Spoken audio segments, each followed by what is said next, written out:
G. I gotta keep in mind that relatives of mine is trying to build like me.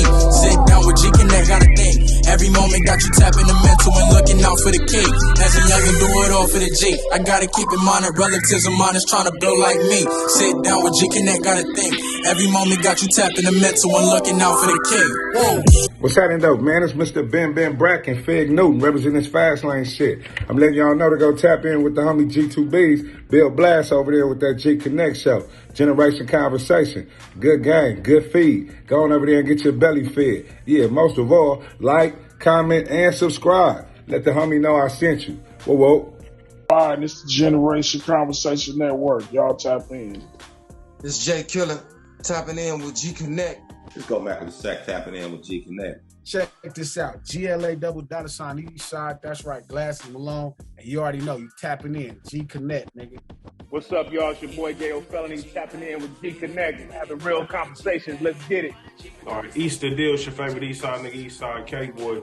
You know what it is. I'm on Gconnet with different generations have real conversations.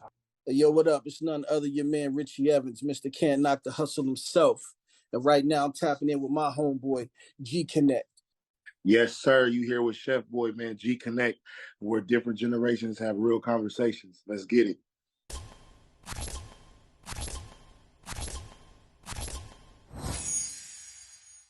What it do, folks? It's your boy G2Bs. And Lady O. And this is Generation Conversation Network, better known as Gconnet. And today we got the one and only, the East Side famous Jay Killa in the house. What's going on with you, Jay Killa? Oh, man, I'm blessed, man. I can't call it, you know. Just pushing hard, man, trying to get a world, this low bottom gumbo, man. Well, for the people that don't know, where was Jay Killa born at? And I was born in South Central Los Angeles on the east side, man. The roughest and the roughest, you know, that low bottom, man, that side notorious, you know, where everybody need to get a bar of. The world need to know about the area that I came from. We the most slept on and the most talented, you know what I mean? And that's just as real as it get, man, you know? What schools did Jay Killa attend growing up? When I grew up, man, I went to Hooper Elementary, Carver Junior High, Thomas, you know what I'm saying, Jefferson High, you know, all on the east side, you know, where it was rough like a motherfucker, you know, to go to school in these areas, man, because they all was in enemy hood, you know? So I was end up being well known, you know, from the area that I come from, you know what I mean? Like cut from a different cloth. A nigga had to put his foot down, man, and get respect and demand respect just to go get an education. You know, that's just real shit, man. That's right. What was it like for Jay Killa coming up as a youth in them low bottoms? Well, my life is one of a kind, man, because it's like growing up on the east side, it's like a tribe, you know what I mean? It's like, you know, when you see Africa and you see the people in Africa and tribes, you know, that's how it was on the east side with me growing up. You know, it was very family orientated. It was tight knitted, and every section in the bottoms was together. It's like we was the core. You know, the Pueblo del Rio housing projects, and where I come from, we was the core, like the hub where everybody came. You know what I mean? Like to fuck with each other, like as far as being, you know, kin to each other as a tribe growing up on the east side. You know what I mean? So it was a lot of game. It was a lot of, you know, lessons learned, you know, things that I seen with my own eyes that taught me lesson. OGs, you know, original gangsters that grew up, that spreaded this shit worldwide with all of these people in different states, you know, clinged on to our style, you know what I mean, and spread it worldwide. So it was very much a big impact, you know, not only on my life, but it was an impact on the world. Mm-hmm. I have a question for you because I know, going over there, because I have family over there, it kind of almost had a feeling of its own world, you know, because you had all your family, you had your stores, you had everything around, and you kind of just mixed and mingled only in your area because they had everything you needed. You know what I mean? So I don't know Yeah. if that was the same experience for you being on the east side and the Pueblos, but you know, you had places to go play, you had places to go do activities, and you had stores, you had family. So yeah, I think it was like a community in itself in a whole nother world, you know? Yeah, exactly.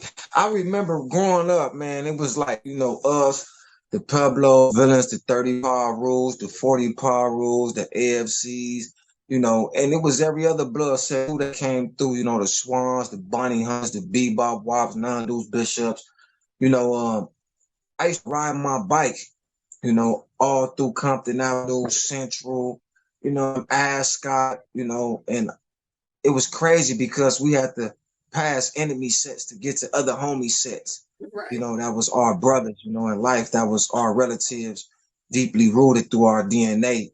You know, some type of way we was kin to each other, you know, and it was all love. You know what I mean? It's like I know I can't bring that back like how it used to be, but I know in my DNA, it still runs in my DNA, that respect and that love for all them different sets that was just netted, rooted, and tied and sold as one.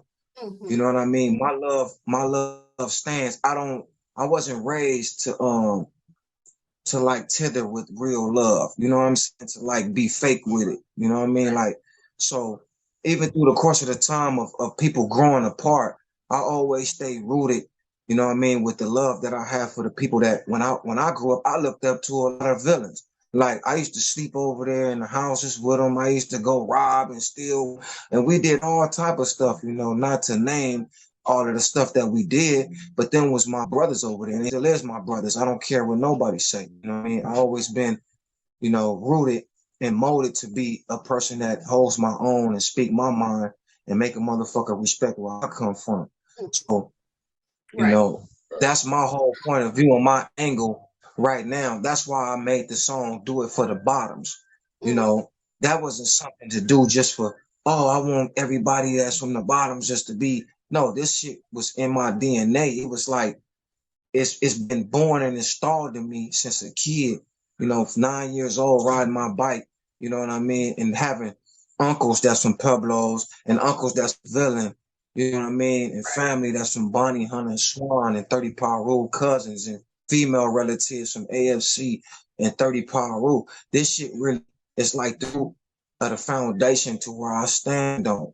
So I always told myself, you know, it's to the death of me. You know what I mean? It's not one day I wake up and I switch because another motherfucker have a different opinion. You know, it's not about their opinion because a lot of people don't even know the true story about the foundation of the low bottoms. You know? So that's what's being missed because a lot of us on both sides, you know, from the Villes and from the Pueblos, we got indicted, arrested, and we wasn't there to really install and basically hand the history book down to these other generations so they can understand, you know, the real knitted root foundation of our relationship. You know, it's hard for you to do something to somebody that you slept in a pissy bed with and you flipped on a mattress with. You know what I mean? It's not easy with. You know, niggas can fake it all day. The real reality part of it is that when you look at them, you see love. You know, you see history. You remember the moments that you share with a motherfucker. You don't firstly think like fuck that type of person because you have history with that type of person, and that history is still there. It's just the bullshit need to get through in the trash. That's all it is, really. Facts. Okay, what it do, folks? It's your boy, G2Bs. I like to thank you for watching. And continue to watch. And be like Alpha Beta, tell a friend. You know, because this is real conversations. Different generations having real conversations, man. Pass the word on. Thank you for watching. Continue to watch. It ain't nothing but a G thing. It ain't nothing but a G thing. Different conversations with different generations. Well, you gotta keep it G, man. It ain't nothing but a G thing. It ain't nothing but a G thing. Different conversations with different generations. You gotta keep it G, man.